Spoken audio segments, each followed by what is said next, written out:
लोग जा रहे हैं पढ़ने सेट्स का नेक्स्ट टॉपिक, और वो है टाइप्स ऑफ सेट्स।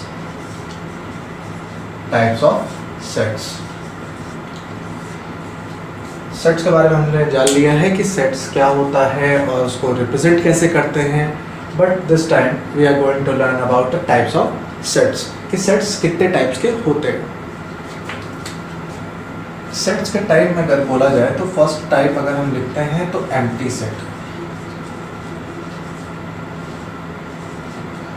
और इसको हम लोग नल भी बोलते हैं, नल सेट, और वॉइड सेट भी बोलते हैं। इसके और भी नाम मतलब आप लोगों को मिल गए हैं कि एम्प्टी सेट को हम बोल सकते हैं नल सेट और वॉइड सेट। मतलब ऐसे सेट, जैसा कि नाम आपको यहाँ सजेस्ट कर रहा है कि नाम बता रहे हैं यहाँ क्लियरली कि वॉइड मतलब खाली है, नल मतलब कुछ नहीं, एम्प्टी मतलब खाली। तो ऐसा कोई सेट जिसमें कोई भी एलिमेंट्स ना मिले, मतलब कोई भी आपको उसमें कार्डिनल नंबर उसमें मिले ही ना, मतलब उसमें कोई भी एक टर्म ना हो। फॉर एग्जाम्पल अगर हम एक एग्जाम्पल लेते हैं,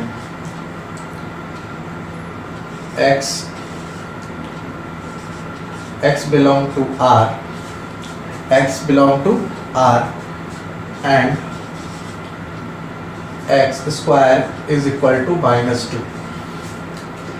तो क्या ये पॉसिबल होगा कि अगर हम x स्क्वायर इक्वल टू -2 लाएं और x कोई रियल नंबर हो, तो x अगर कोई रियल नंबर है तो रियल नंबर का स्क्वायर करने पे हमेशा पॉजिटिव नंबर मिलता है।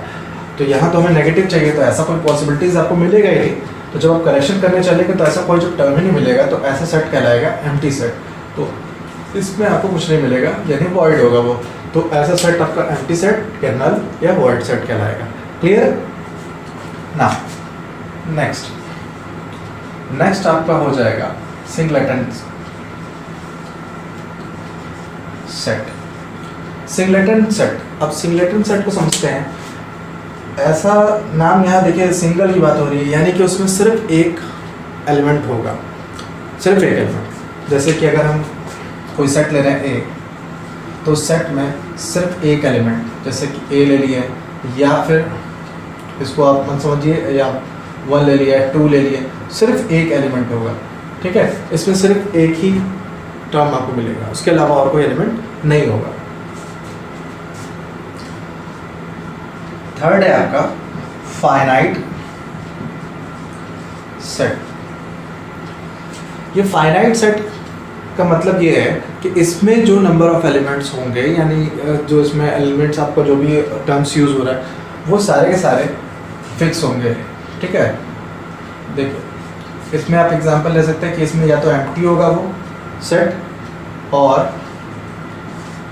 उसमें फाइनाइट नंबर होंगे एलिमेंट्स के, 1, 5, 3। तो इसमें 3 एलिमेंट्स आपको दिख रहे हैं कि 1, 5, 3, 3 एलिमेंट्स यूज़ हो रहे हैं जिसके इस सेट के अंदर। तो ऐसा सेट जिसमें कि हम नंबर ऑफ एलिमेंट को लिस्ट कर सके, बता सके कि कितने एलिमेंट्स हैं, वो हमारे फाइनाइट सेट कहलाते हैं। और इसी के साथ जस्ट अपोजिट वाला इसका इनफाइनाइट सेट्स। अब फर्स्ट ये थर्ड वाले में आप देख रहे थे कि फाइनाइट है जिसमें कि हम नंबर को लिस्ट कर सकते हैं, बता सकते हैं कितने नंबर ऑफ एलिमेंट्स हैं। तो कैन बी लिस्टेड ऊपर वाला जो है फाइनाइट, उसको हम लिस्ट कर सकते हैं। बट अगर इनफाइनाइट सेट की बात करें तो कैन नॉट बी लिस्टेड।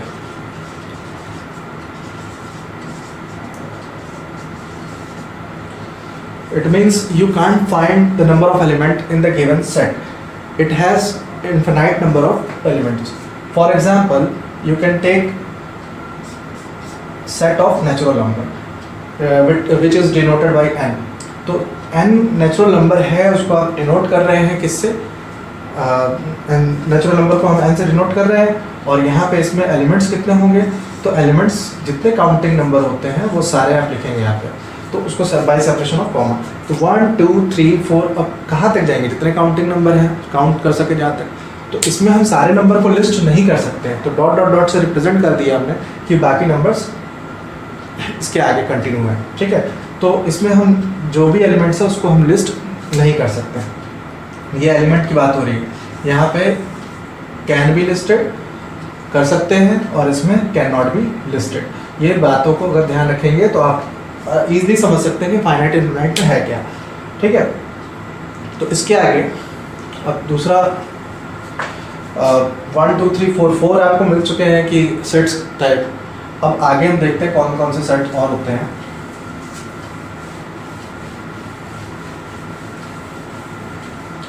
तो इसके आगे के सेट आपको मिलेंगे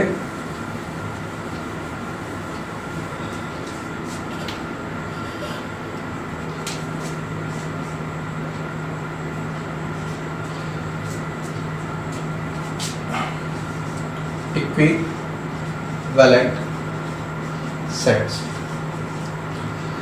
इक्विवेलेंट सेट, अब इसका मतलब क्या है? इक्विवेलेंट सेट का मतलब ये है कि अगर आपका जो एलिमेंट किसी सेट ए में है, उतना ही सेट बी में मिले एलिमेंट्स, सेम सेम होने ज़रूरी नहीं है, बस नंबर ऑफ एलिमेंट्स से काउंटिंग में सेम होने चाहिए। और इसको समझने से पहले आपको ये समझना पड़ेगा कार्डिनल नंबर क्या होता है।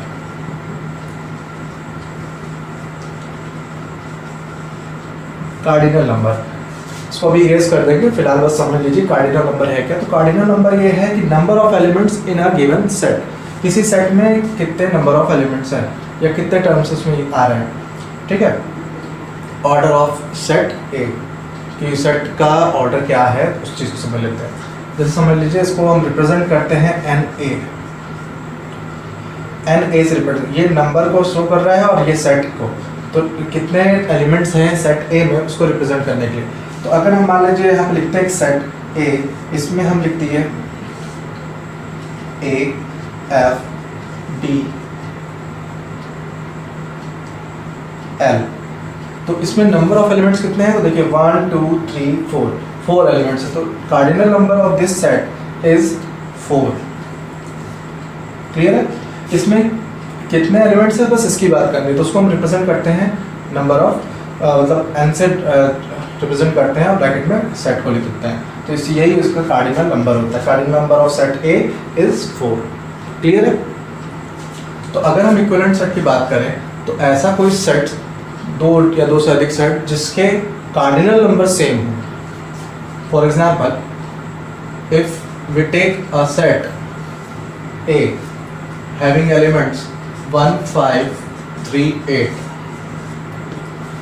and take another set that is B, its element is 5 A या 5 8 7 4।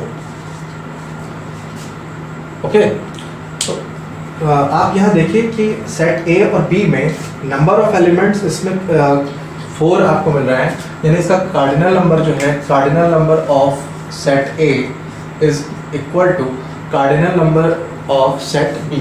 तो बी में भी कितने 4 ही एलिमेंट है। ये इस पर डिपेंड नहीं करता कि उसके एलिमेंट्स सेम मैच कर रहे हैं कि नहीं। देखिए यहाँ 1 है तो 1 इसमें नहीं है, यहाँ 3 है तो 3 इसमें नहीं है, ऐसे 7 इसमें नहीं है। ठीक है, तो ये इस पर डिपेंड नहीं कर रहा है कि इसके एलिमेंट उससे मैच कर रहा है कि नहीं, बट जो कार्डिनल नंबर है वो दोनों का इक्वल होगा। ठीक है, अब दूसरा एग्जांपल यहाँ ले लेते हैं। सॉरी, एग्जांपल कह रहा हूँ, दूसरा इसके बाद वाला जो सेट्स होगा वो होगा इक्वल सेट। अब इक्वल सेट किसको कहेंगे? देखिए यहाँ इक्विवेलेंट में कार्डिनल नंबर इक्वल थे, ठीक है, बट इक्वल सेट में एलिमेंट्स इक्वल मिलने चाहिए। ए बी एल और बी कोई सेट है जिसमें कार्डिनल सॉरी इसमें एलिमेंट्स है बी एल ए। तो देखिए यहाँ पे इक्वल सेट ये कैसे कहलाएगा, क्योंकि देखिए सेट ए में जो एलिमेंट है ए बी एल वो आपको बी में मिलेंगे और जो बी में एलिमेंट है वो ए में मिलेंगे। तो element of A is in set B. ये सेट लिख लीजिएगा, elements of set A is in B and elements of set B is also in set A।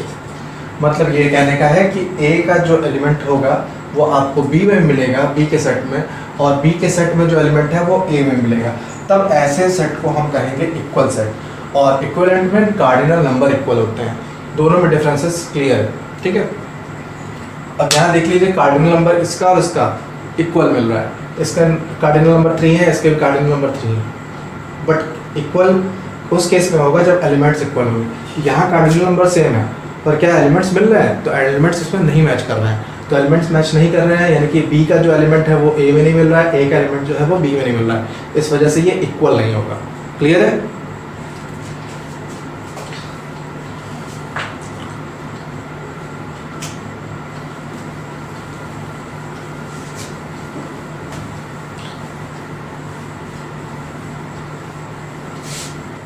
देखिए, तो जब हम लोग ये चीज़ समझ लिए हैं कि टाइप्स ऑफ सेट्स हैं कितने तरह से और किस तरह से उसको डिफाइन किया गया है, तो कुछ एग्जांपल लेके हम उसको समझ लेते हैं और अच्छे से। तो फर्स्ट एग्जांपल है set of all even natural number divisible by 5। वो सभी नंबरों का कलेक्शन करिए जो 5 से डिविजिबल हो और इवन भी हो। तो ये आप इजीली कर सकते हैं, कई सारे नंबर ले सकते हैं इसमें। तो 5 से डिविजिबल वाला और पहला नंबर आपका देखिए 0 से स्टार्ट तो करेंगे नहीं क्योंकि इवन नेचुरल नंबर की बात हो रही है। तो नेचुरल नंबर आपका पहला हो गया 10, फिर उसके बाद 20, फिर उसके बाद 30, इस तरह से कई सारे नंबर आप ले सकते हैं। तो इसका हम कलेक्शन कर सकते हैं, ठीक है। ये इवन नंबर भी है और 5 से डिविजिबल भी है। और नेचुरल नंबर की बात हो रही है तो कई सारे नंबर्स आ जाएंगे, तो 1000, 10,000 कई सारे नंबर तक जाएंगे। तो इसीलिए ये आपका इनफिनाइट में सेट हो जाएगा। तो इसको हम लिख देते हैं इनफिनाइट सेट।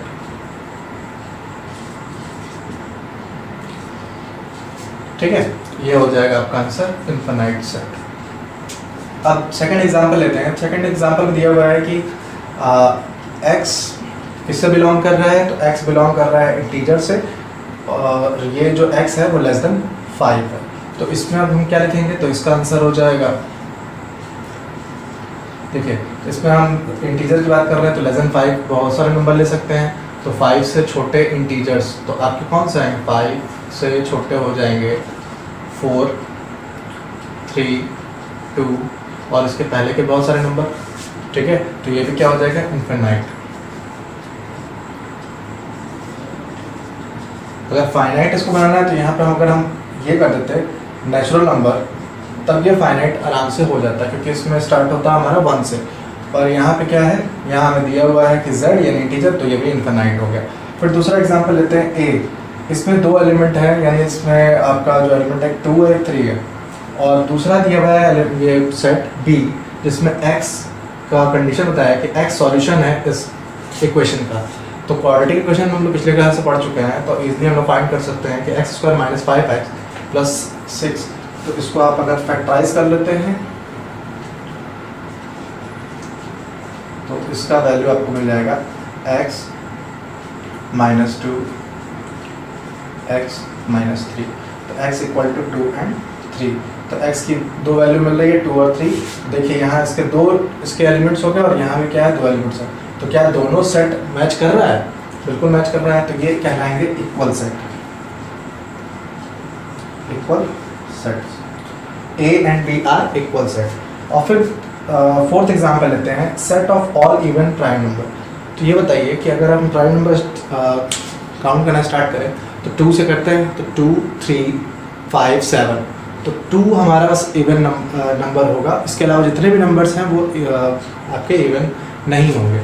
तो इसका सिर्फ एक आंसर हो जाएगा, आंसर आपको मिलेगा इसमें सिर्फ 2। तो ये आपका सिंगलेट सेट हो जाएगा। ये कौन सा सेट हो जाएगा, सिंगलेटन सेट हो जाएगा। अब लास्ट वाला देख लेते हैं और इसके बाद ये सारे एग्जांपल क्लियर हो जाएंगे हमें कि क्या किस तरह से डिफाइन करना है set. x is a point common to any 2 parallel lines. दो पैरेलल लाइन में एक कॉमन पॉइंट, तो क्या ये पॉसिबल है दो लाइन अगर पैरेलल जा रही हैं तो उसमें कोई कॉमन पॉइंट मिले? तो ये पॉसिबल ही नहीं है। तो इसका जो हमें मिलेगा सेट वो मिलेगा एम्प्टी, ठीक है। और इसको लिख सकते हैं वॉइड, और लिख सकते हैं इसको दो, तो बताया था इसके अलावा एक और भी है इसका, वो भी आप लिख सकते हैं नल, ठीक है। तो इन तीनों में से आप कुछ भी लिख सकते हैं इसका। तो ये टाइप्स ऑफ सेट्स के एग्जांपल है। तो इसी के साथ नेक्स्ट वीडियो आपको कल परसों किसी भी दिन मिल जाएगा।